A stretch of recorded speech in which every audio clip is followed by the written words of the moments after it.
Halo hai semua, Assalamualaikum warahmatullahi taala wabarakatuh dan salam sejahtera. Anda bersama saya Dr. Rafiq sekali lagi dalam Medik Viral.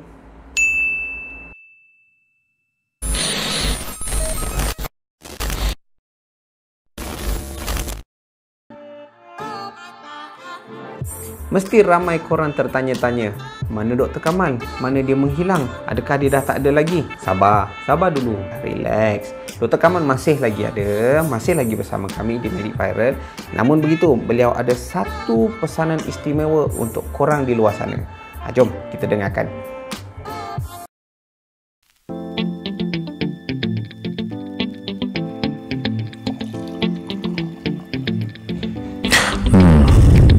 Klaim dulu kerana sia-sia kerja. Sedap pula kopi ni. Alamak, dah 7:30. Ish, kena cepat ni. Macam mana ni nak buka baju? Alright.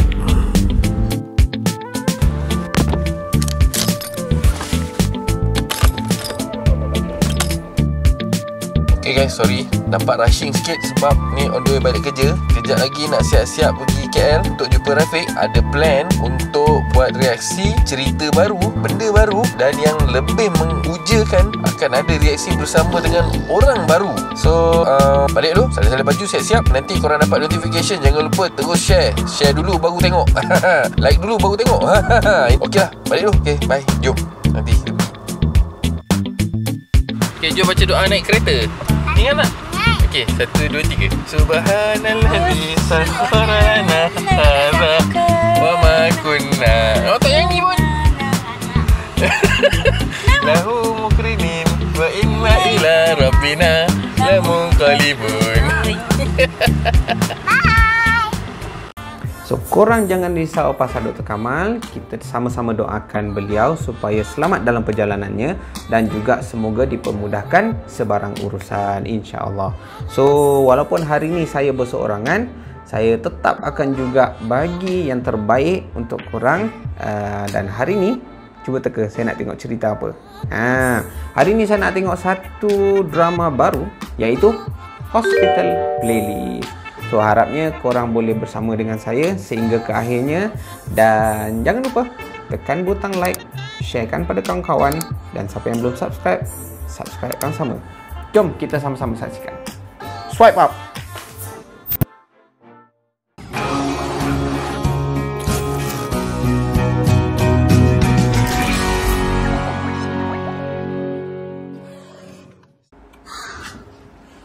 오늘 안에 불 켤 거지? 석경아, 나 손에 커피 들었거든? 미안.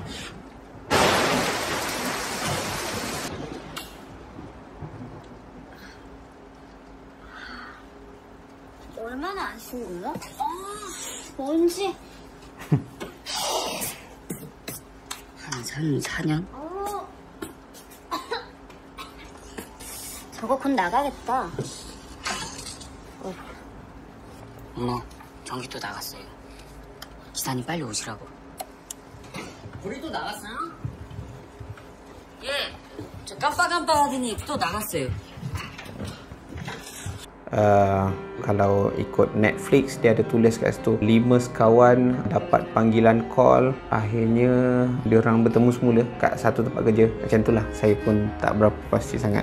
Kalau tengok dalam keadaan macam ni, tengok macam dalam rumah, tapi dinding semua macam tak ada tikap. Yang ada pun macam ada ventilation punya lubang tu. Lepas tu ada tangga. So most probably ini ialah underground punya basement, apa panggil, bilik bawah tanah.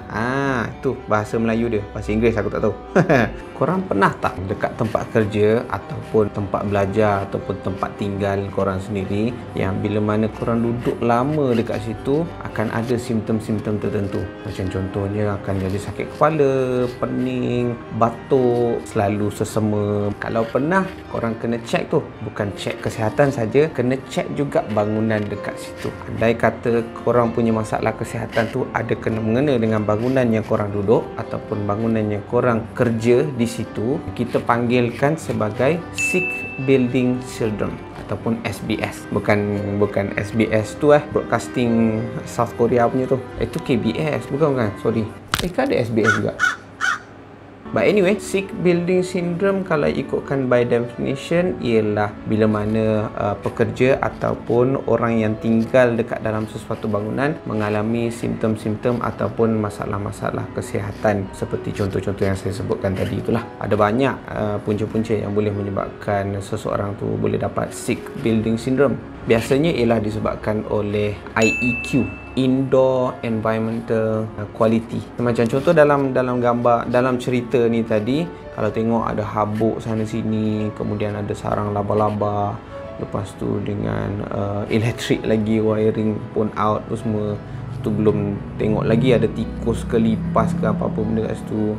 So benda-benda macam tu kalau tak dibersihkan, tak diselenggara dengan baik, boleh mendatangkan masalah-masalah kesihatan yang kita namakan sebagai sick building syndrome.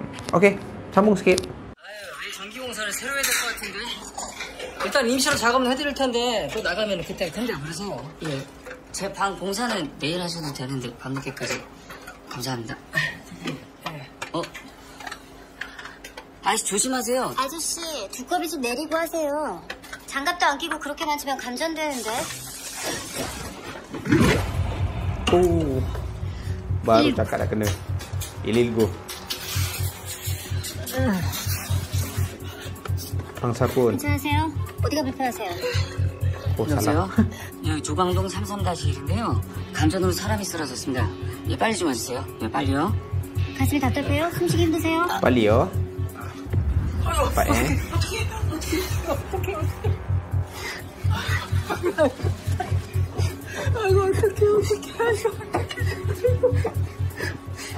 nice.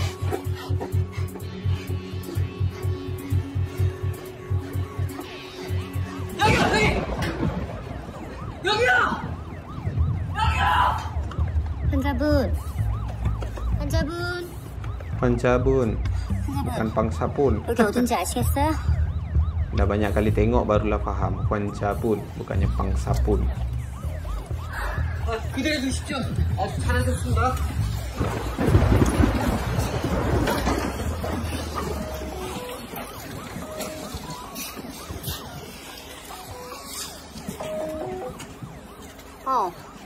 들어가 금방. 7분 전에 감전사고 있었고 오른손에 경미한 화상 있어요. CPR 2분 시행했고 코드 펑션은 돌아온 거는 같은데 아직은 불안정해요. 의사세요? 네. 의사세요? 불안정한 것 같은데 동승해 주실 수 있나요? 저는 응급콜이 와서요. 저 말고 다른 선생님이 가실 거예요. 제요. Okey, kalau kita tengok dekat sini tadi, ada beberapa isu lah yang saya nak sentuh kat sini. Pertama sekali untuk yang pekerja tadi, yang electrician tadi. Sebelum apa-apa kerja sekalipun, perlu kena pastikan keselamatan diri untuk nak buat sesuatu pekerjaan tu. So, benda ni kita panggilkan sebagai hazard risk assessment. So, kalau tengok pada ni tadi, dia kerja sebagai electrician. Keadaan kawasan kat situ gelap. Yang kedua, dia tak tutup switch dengan proper. Yang ketiga, dia pun basah. Baru hujan kat luar tadi kan basah, terus nak sentuh benda-benda yang ada elektrik. Of course lah akan kena renjatan elektrik lepas tu pada tu. Yang keempatnya, dia tak pakai glove, sarung tangan yang sepatutnya. Aduh, memang cari nahas betul lah. So basically renjatan elektrik yang paling utamanya dia akan menyebabkan isu dekat bahagian jantung. Dia akan kacau jantung punya electrical activity yang akan menyebabkan jantung tu tak berapa pump dengan cantik. So dalam kes ni tadi sampai kepada yang pekerja tadi pingsan. Korang boleh tengok kan doktor yang perempuan tadi tu. Pertama sekali dia kata il-ilgu. Aku tahulah il-ilgu tu ialah 119. First sekali dia call for help. Itu yang paling penting. Dalam kes dan situasi macam ni, kita bukan nak jadi hero. Kita nak selamatkan mangsa. Yang kedua, barulah cuba untuk nak bagi bantuan kepada mangsa. Doktor tu call minta call 119 dan dia terus dia buat CPR. Kemudian doktor lelaki tadi tu kalau tengok nampak dia macam cekik. Itu bukan cekik tu namanya jaw thrust. Poin utamanya yang paling senang ialah nak bagi laluan udara tu dalam satu laluan yang lurus. Senang udara nak keluar dan masuk daripada situ.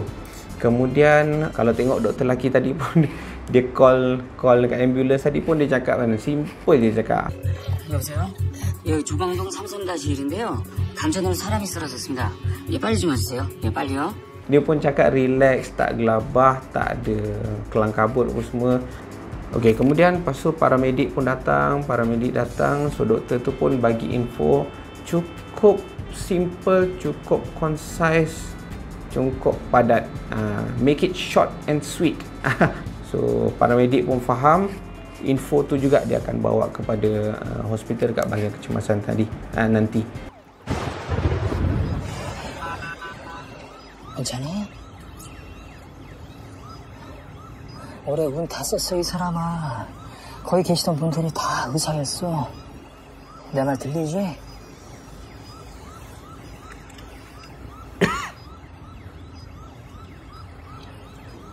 혈압 몇 박도 괜찮아졌네. 근데 이 양반 몸을 왜 이렇게 떨지? 괜찮아?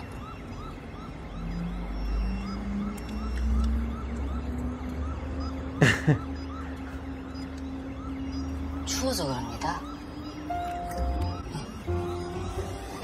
저 히터 좀 켜주세요. 앞에 카톡 좀. 이따 강으로.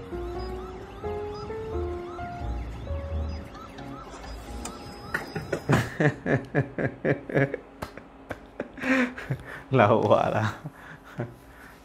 제가 찾아보니까요, 그 대성병원에서는 장중첩증을 수술을 안 하고 시술로 치료한다고 하더라고요.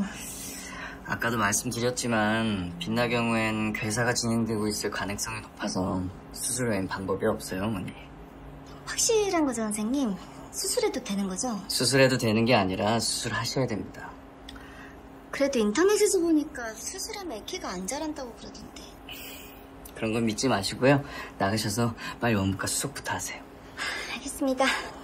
저 그럼 정말 선생님만 믿고 저희 빛나... 찾아보니까요, 그 대성병원에서는 장중첩증은 수술을 안... 빛나 병실 났나요? 병동에 전화 한 번 더 부탁드립니다. 정말 잘 부탁드리겠습니다. 감사합니다. Tengok ni Intan dulu. Kalau secara seimbang selalu korang rasa doktor ni doktor apa? Kalau tengok dekat bilik consultation ni ada banyak lukisan-lukisan. Dekat stetoskop doktor tu pun ada binatang, bukan binatang lah, ada mainan yang tersangkut macam tu. Ada banyak teddy bear. So most probably ini ialah doktor pediatrician, iaitu doktor bahagian kanak-kanak. Intussusception tu ialah bila mana usus tu macam satu saluran yang panjang, tiba-tiba boleh terjadinya usus ni masuk ke dalam usus. Contoh yang kebiasaannya berlaku ialah dekat bahagian usus kecil nak sambung kepada usus besar, boleh jadi blok kat situ. Dia boleh jadi banyak sangat masalah dekat dalam sistem penghadaman makanan. Yang masalahnya kat sini dia kata tadi dah jadi nekrosis, maksudnya banyak benda dah rosak dan mati dan tak boleh digunakan lagi. So nak tak nak kena buang, buat surgical intervention. Yang mak tadi banyak tanya pada doktor tu, sebenarnya is okay je nak tanya banyak pun tak ada hal. Cuma dalam kes ni bertanya tu kena pada tempatnya dan bertanya tu pada isinya. Antara pertanyaan yang dibenarkan, bukan dibenarkan lah, pertanyaan ini adab lah, adab bertanya. Satu, adab bertanya memang nak tahu, itu yang pertama. Yang kedua, bila bertanya tu bukannya nak merendah-rendahkan orang lain. Yang ketiga, bertanya tu bukannya untuk menyebabkan pergaduhan. Bagi saya, kalau korang nak search kat internet, nak baca-baca, kemudian berdiskus balik dengan doktor, tak ada masalah. Cumanya bila dekat dalam bilik consultation macam ni, masa agak limited. Mungkin perlukan sesi yang lain. Arrange lah masa yang sepatutnya. Queue pun banyak, orang lain pun banyak juga nak jumpa doktor. Tapi kalau tengok tadi, kantoi rekod. Saya tak pasti apakah maksud scene rekod dekat sini. Kalau ikutkan, bila berjumpa dengan doktor, adalah tidak dibenarkan merekod apa-apa untuk ambil gambar apa-apa, melainkan dengan keizinan. Andai kata kalau tertangkap dan didapati salah, boleh disabitkan kesalahan. Dan kalau tengok doktor tadi pun tak adalah buat muka annoying ke apa pun, tak ada masalah kan. Dia akan cakap simple je, dia kata tak apalah, tak payah percaya dengan benda-benda macam tu. Tapi tak dinafikan lah, kadang-kadang itulah pertanyaan-pertanyaan yang menimbulkan kemarahan. Sebagai seorang doktor, nurses, MA apa semua, kita pun manusia. Kadang-kadang geram ada, kadang-kadang marah ada, kadang-kadang terlepas cakap-cakap yang tak sepatutnya. Orang kan kata be professional lah, tapi sebenarnya be professional ni sepatutnya dia kena bertepuk dua tangan. Kalau sebelah patient profesional untuk bertanya-tanya dan profesional dia juga sebagai seorang pesakit, kita yang merawat dekat sini pun kita akan profesional untuk nak melayan dan merawat yang sepatutnya. Pokok takkan bergoyang kalau angin tak bertiup. Kau nak masuk aku dalam sastra memang tak habis cerita ni. Korang kena pandai-pandai tengoklah, sesuaikan dengan keadaan dan situasi.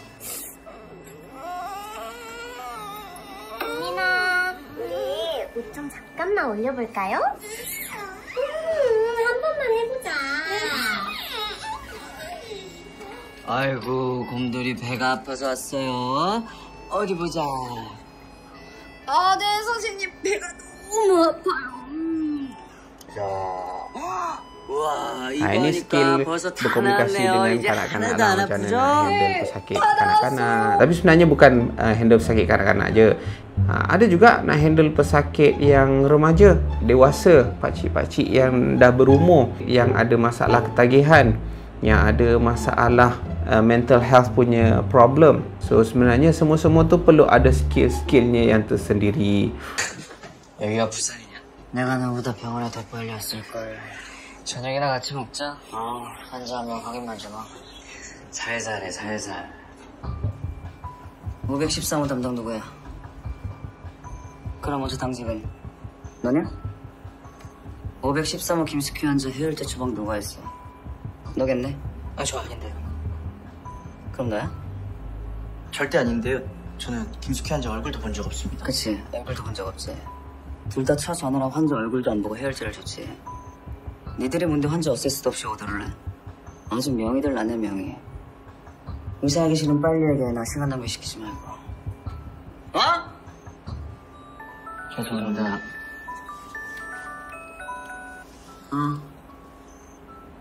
갑자기 왜? 알았어, 금방 갈게. 뭐해, 안 오고? Lari je tu. Rasa doktor yang pakai cermin ni bos dia lah, senior dia kot, ataupun dia punya specialist, doktor pakar. Kemudian yang dua orang tadi dia punya intern dia. So marah ni benda biasa, tak ada masalah. Kena marah biasa, dah buat salah memang kena marah dan kena tegur lah. Cumanya yang kita kena marah ni macam mana nak handle, dan kita yang nak marah ni macam mana handle marah yang sepatutnya. Marah boleh tapi jangan degrade orang. Itu yang paling penting. pakai handbag macam tu je. 에코모 달고 있었는데 환자 풀모너리 이데마 진행돼서 인투베이션 했습니다. 에코 봤는데 심장 거의 안 됩니다. 은하 어제까지 괜찮았잖아. 에코모 떼고 병실로 올리려던 했는데 보호자는 알고 계셔? 예.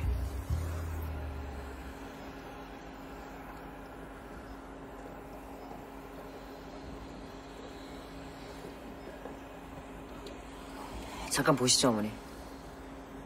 은하 심장 기능이 더 안 좋아져서 폐부종이 진행되고 있어요.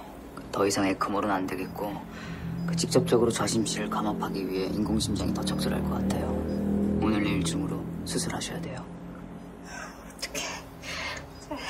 선생님 지금 당장 수술비가 없어요. 이게 수술비가 한두 푼도 아니고 어디서 구하지? 선생님 저 일주일만 시간 주시면 제가 어떻게든 수술비 구해볼게요.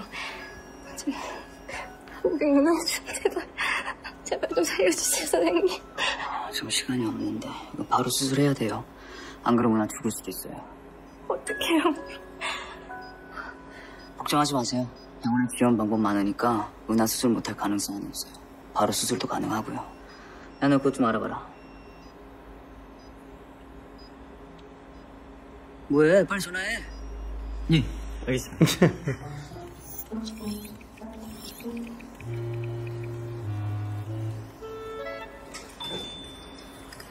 수술도 내가 하고 이것도 내가 하면 넌 여기 왜 있냐? 여보세요? 네, 흉부외과 김준환입니다. 기다려주시 후원 좀 받을 수 있을까요? 잠시만요.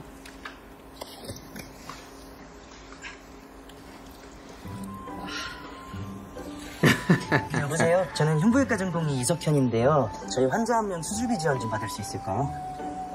시간이 없어서요. 바로 수술해야 되는 건이라서. 네, 그래서 키다리 아저씨 후원금으로 받으려고요. 5살이고요. 자신실 보조장치 삽입 중이요.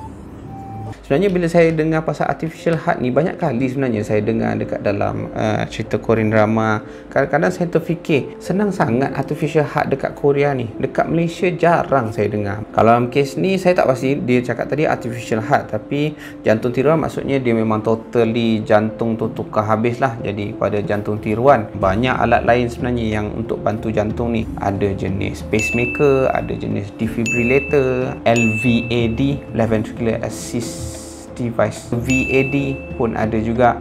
Tapi semua alat-alat tu hanyalah untuk support sementara saja. Yang paling utamanya ialah apa? Transplant. Transplant ni ialah something daripada luar, something daripada orang lain masuk kepada orang lain. Organ daripada orang lain masuk ke dalam badan seseorang yang lain. Itu transplant. Sebab tu pentingnya organ donor, organ donation, derma organ. Dekat Malaysia kita ada kempen register sebagai penderma organ. In fact dalam fatwa sendiri pun mengharuskan organ donation. Nanti saya akan carikan.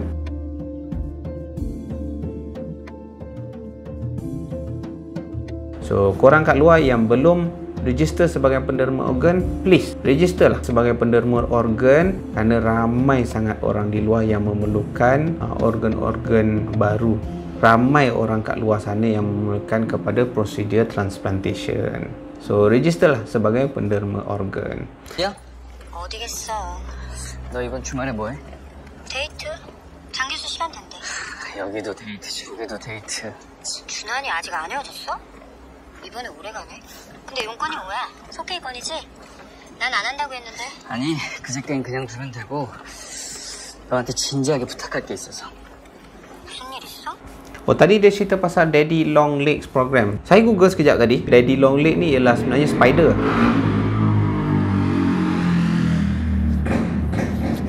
Tak faham lah kenapa motor boleh bunyi bingit macam tu. Apa dia punya best dia entah. Saya pun tak faham lah. Tak tahulah, biarlah, tak ada hal. Anyway, saya tengok juga pasal Daddy Long Leg ni. Ada ke program Daddy Long Leg? Sebenarnya saya tak jumpa apa-apa lah. Tapi yang saya jumpa Daddy Long Leg ni ialah spider. Tapi saya ada terjumpa juga Daddy Long Leg ni ialah berkenaan satu mitos. Siapa-siapa nak minta apa-apa kat dia, dia akan bagi je. Bukan macam tu lah. Ada satu mitos dekat Perancis somewhere macam tu, saya tak baca habis. So Daddy Long Leg program ni seolah-olahnya macam kat Malaysia ni ialah Jabatan Kebajikan. Dia akan tengok kalau boleh bantu, dia akan bantu. Bila terjadinya kes-kes macam ni, terpaksa perlukan duit yang banyak. Sebab itulah pentingnya takaful, jenis-jenis macam insurans tadi. Pentingnya protection. In case kalau jadi apa-apa, at least ada duit yang korang boleh tarik keluar untuk gunakan dalam kes-kes kecemasan emergency macam ni lah. Cuma protection apa yang penting, protection apa yang korang perlu, itu korang kena cari sendiri. Kena banyak buat research sikit lah. Kena banyak berbincang, buat research sikit, cari financial planner yang sepatutnya. Okay? So ini sajalah sharing saya pada hari ini. Mudah-mudahan bermanfaat untuk semua. Dan jangan lupa untuk episod yang akan datang, si reaksi doktor jadi viral. Bye-bye. Assalamualaikum warahmatullahi wabarakatuh.